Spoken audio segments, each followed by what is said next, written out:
Pelaku usaha yang sedang memanfaatkan ruang laut untuk tidak menguasai atau privatisasi pantai sehingga dapat menghalangi masyarakat yang ingin berkunjung.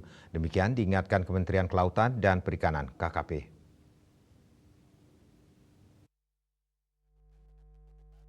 Staf khusus Menteri Kelautan dan Perikanan bidang hubungan masyarakat dan komunikasi publik Doni Ismanto Darwin mengatakan perizinan kesesuaian kegiatan pemanfaatan ruang laut KKPRL bukan sebagai dokumen kepemilikan tetapi izin dasar bagi pemerkarsa untuk melakukan kegiatan menetap di ruang laut secara legal dalam kurun waktu tertentu.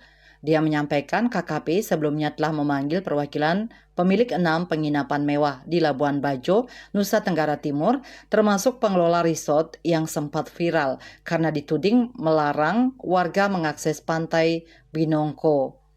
Pemanggilan itu untuk mengetahui duduk persoalan sekaligus mensosialisasikan kebijakan KKPRL agar tidak terjadi privatisasi ruang laut oleh para pemerakarsa. Sementara itu, Direktur Pengendalian Pemanfaatan Ruang Laut Direktorat Jenderal Penataan Ruang Laut KKP Fajar Kurniawan menambahkan seluruh penginapan tersebut telah mengantongi KKPRL.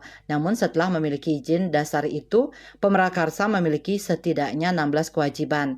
Di antaranya harus memperhatikan keberlanjutan kehidupan dan penghidupan masyarakat, memberikan akses untuk nelayan kecil yang sudah rutin melintas, kemudian menghormati kepentingan pihak lain yang melakukan kegiatan atau pemanfaatan ruang di sekitarnya, tidak menimbulkan konflik sosial hingga harus menyerahkan laporan tahunan dari kegiatan yang dilakukan. Selain pemerakarsa, dia juga mengimbau masyarakat untuk menghargai pelaku usaha yang menjalankan bisnisnya secara legal.